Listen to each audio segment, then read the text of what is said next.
Salutations à toutes et à tous. Je viens vers vous, oui, vers vous, de partager de ce que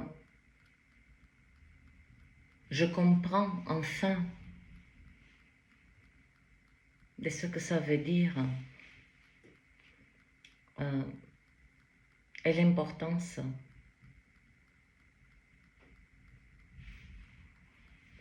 de ce qu'on appelle la race humaine. Beaucoup des êtres ont focalisé sur ce 2025, sur beaucoup des effondrements. Oui, on ne peut pas séparer ce qui se passe à l'extérieur, cet effondrement social, c'est comme si tout se brise. Mais le véritable effondrement, pour moi, c'est cette vision d'un train. Un train peut cacher un autre. Derrière cet effondrement qui est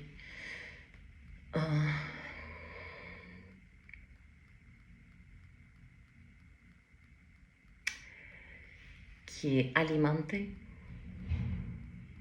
il ne s'agit pas, c'est pas en première ligne l'effondrement de l'économie, l'effondrement social, cette séparation entre les musulmans, les juifs, entre, vous voyez ce que je veux dire, croyants, non-croyants, ça, c'est la première étape des pressions, de troquer notre humanité. Et j'ai réfléchi pourquoi autant des âmes, particulièrement sur la dernière décennie, ont pour combattu certaines forces pour la simple raison de préserver notre humanité. Et quand je dis notre humanité, ce qu'il y a en nous. Déjà, je l'ai dit dans une vidéo, nous sommes la plus douce et sophistiquée technologie. Et là, d'un coup, il y a cette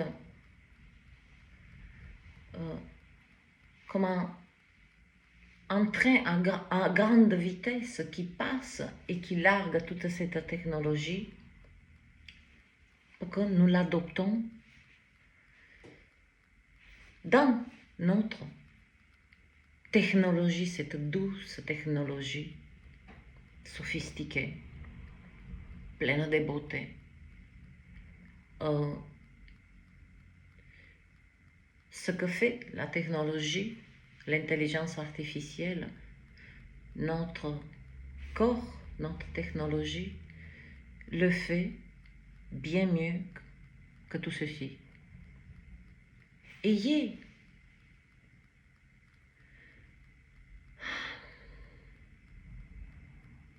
comme focus que même si il y a cette espèce d'ébahissement devant cette nouvelle technologie qui n'est pas une nouvelle technologie et qu'elle va s'accélérer, elle va s'introduire dans tout.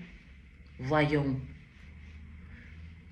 il y a des athlètes qui ne sont pas nés et pour être des athlètes, on fait appel à l'intelligence artificielle. Voilà d'un être qui ne sait pas courir, qui n'a pas les capacités, qui n'a pas dans son ADN. Il devient un grand athlète, mais c'est qu'une illusion, parce qu'il n'a ni le talent, ni l'enclin, etc., etc. Prenons un être qui n'a pas le physique d'être mannequin.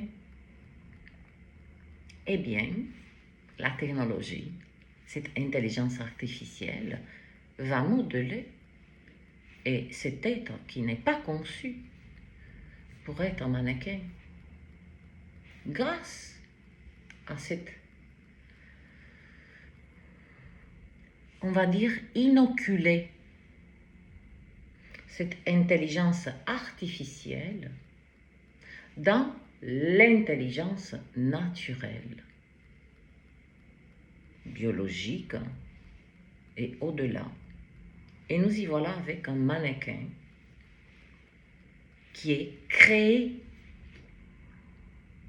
mais qui n'a pas été conçu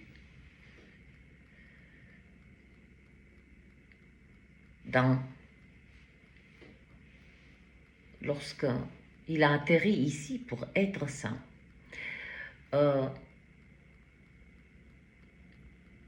Nous avons des chanteurs qui ne savent pas chanter, mais grâce à un logiciel qui est connecté, il devient chanteur. C'est cette... J'ai une forte intuition que tous ces combats, tous ces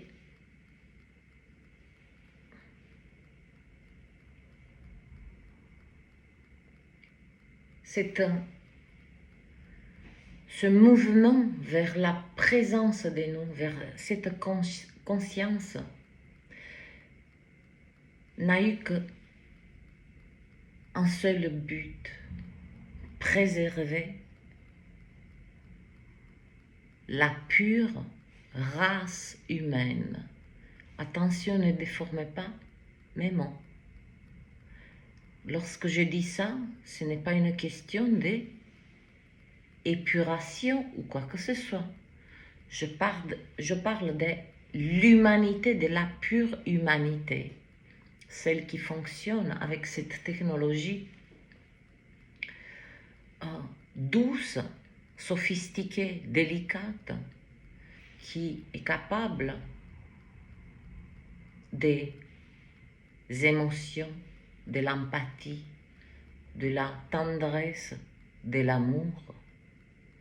Eh bien, ce 2025, le véritable effondrement, on nous a pointé les yeux vers ces effondrements extérieurs. Encore une fois, je dis, on ne doit pas les négliger. On doit les avoir dans notre focus. Pour la simple raison, pour pouvoir s'adapter. Parce que dans cette technologie sophistiquée et douce, nous avons des capacités d'adaptation insoupçonnées.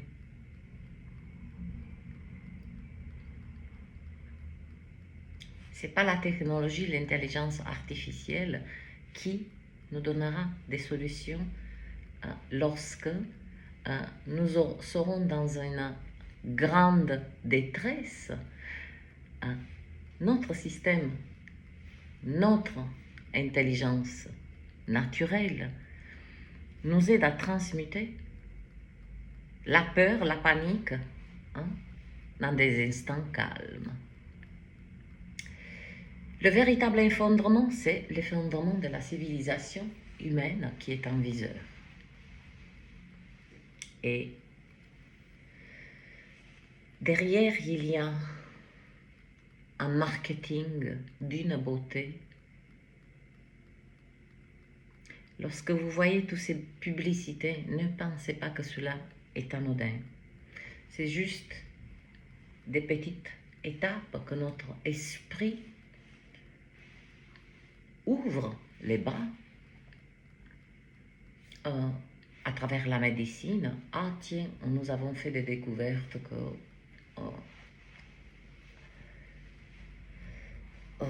nous pouvons introduire telle ou telle interface pour aider un organe à mieux fonctionner. Alors qu'on pourra se passer de tout ceci. Mais c'est du marketing. C'est un marketing bien conçu, bien établi, pour que nous acceptons.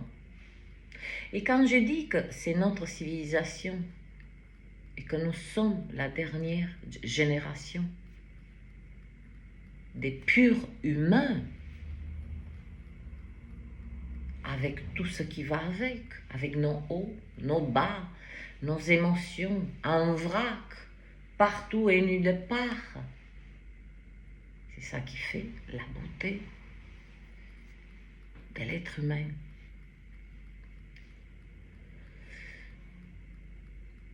J'ai toujours essayé de m'appuyer sur des faits concrets que nous pouvons comprendre ensemble.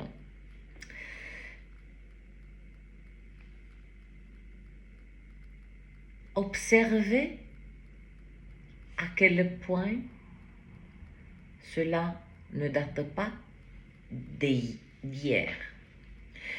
Pourquoi il y a cette chasse à que nous passons à une version hybride humaine?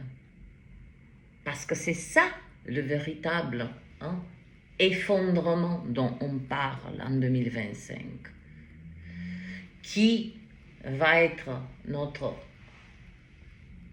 attention, va être aspirée d'abord par des effondrements concrets pour qu'on crée qu'on crée en nous cette lassitude. Je ne combats pas, je ne défends plus rien. Et voilà le chemin vers cela. Déjà, ça a été fait. La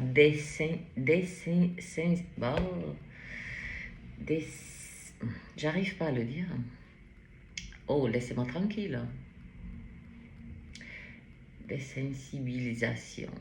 Voilà, c'est-à-dire être là, les émotions bloquées, être le témoin d'un événement monstrueux, barbare, et n'en avoir aucune réaction. Ce qui a des pires qui puissent arriver à notre humanité. Tout ceci, comme j'ai dit, ne date pas d'hier. Lorsque nous étions enfants et à notre tour, on a donné vie à nos enfants. Un enfant, dans la même journée, il passe des pleurs au rire, tristesse, frustration, colère, etc., etc. Nous acceptons tout ceci, que cela est naturel.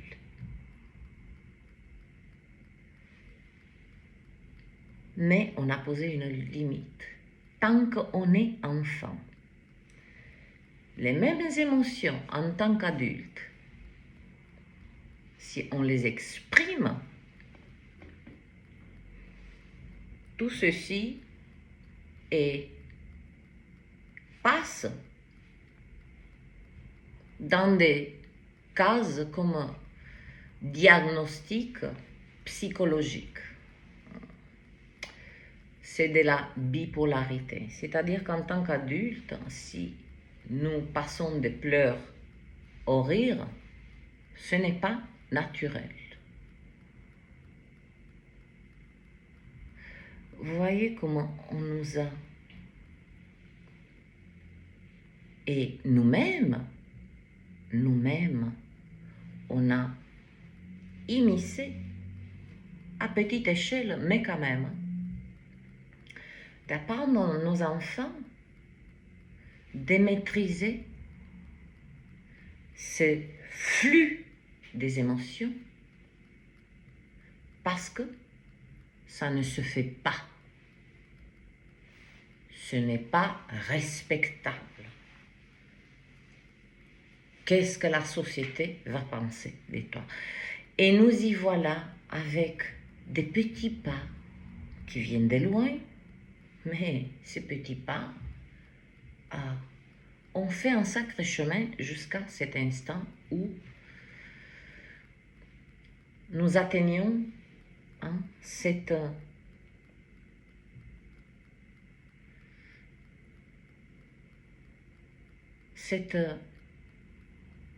déshumanisation,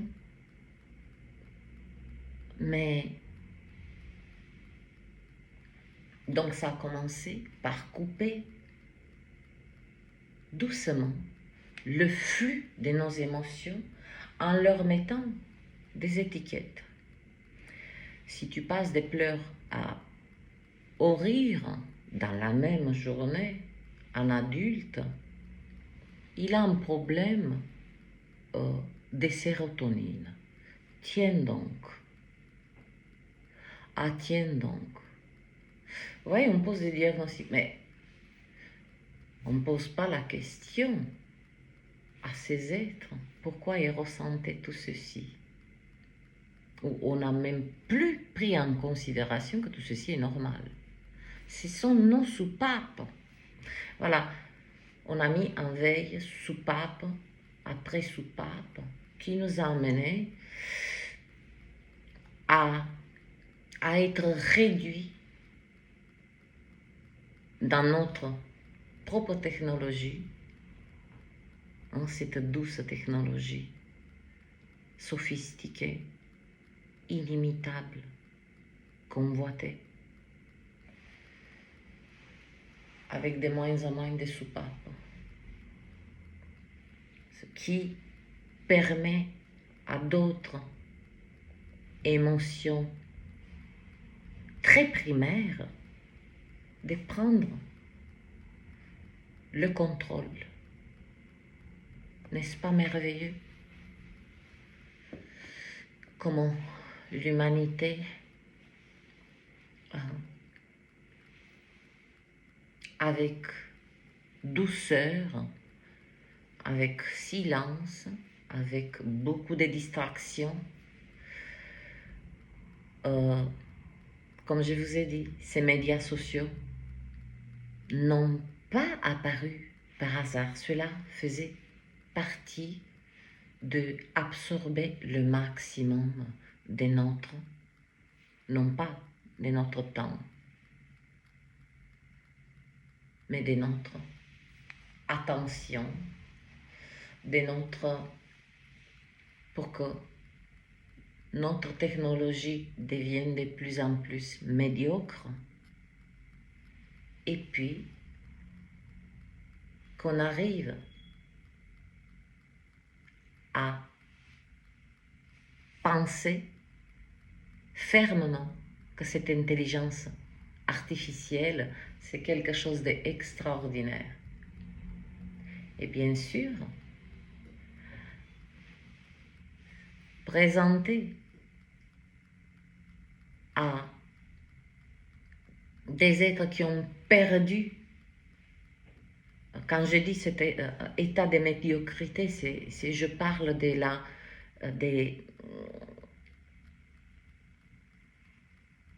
de cette technologie qui est en nous, qui n'est plus en état de fonction. Donc là, cet être, voire cette intelligence artificielle, il est, et c'est là que ça se produit, le transfert de notre humanité vers une version hybride humaine. Vous allez dire c'est de la science-fiction. Non, non. Il suffit de regarder tout ce qui a été conçu rien que pour le corps humain.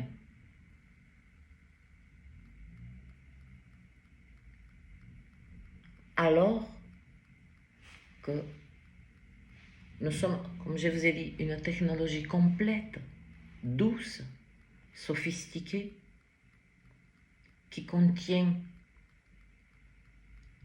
et on vient à peine de comprendre notre humanité et notre grandeur. Et boum, c'est là que ça se produit, comme par hasard, cette accélération des intelligences artificielles que on nous invite fortement de la faire rentrer dans nos vies, dans nos existences et aussi dans notre système immunitaire, système énergétique, système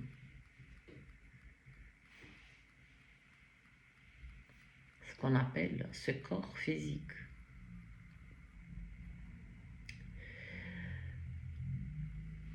Ma vision est que nous méritons de préserver cette humanité en nous, toutes ces émotions qui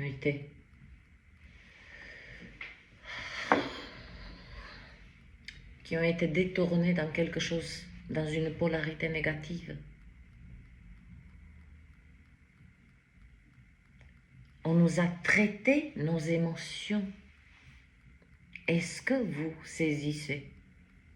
On a conçu des traitements, moi ce que j'appelle, c'est des remèdes fantômes, pour traiter quelque chose qui est naturel en nous, qui doit s'exprimer.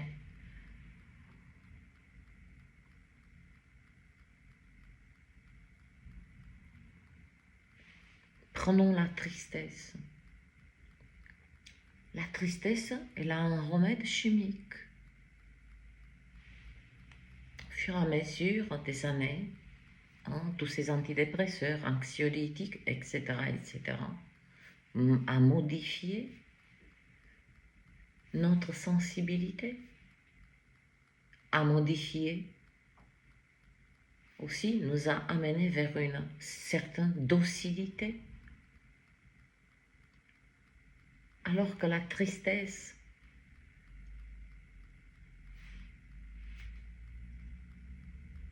si elle n'est pas vécue, on l'anesthésie. Quand elle se réveille, elle se réveille sous des formes, on va dire, assez sauvages.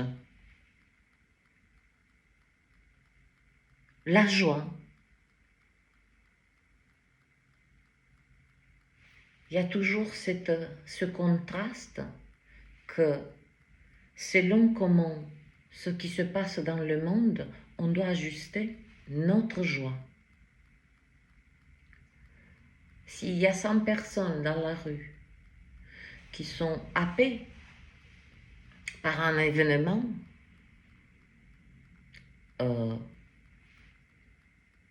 qui se laissent aussi traverser, il y a une seule personne qui sourit ou montre de la joie, elle est lynchée. Vous voyez, finalement, l'ennemi ne vient pas de l'extérieur. L'ennemi, il est le véritable ennemi, il est dans un coin, tranquille. Il a déjà largué. Le programme s'est déroulé comme prévu. Et nous y voilà, les uns contre les autres, parce qu'on a trafiqué notre humanité.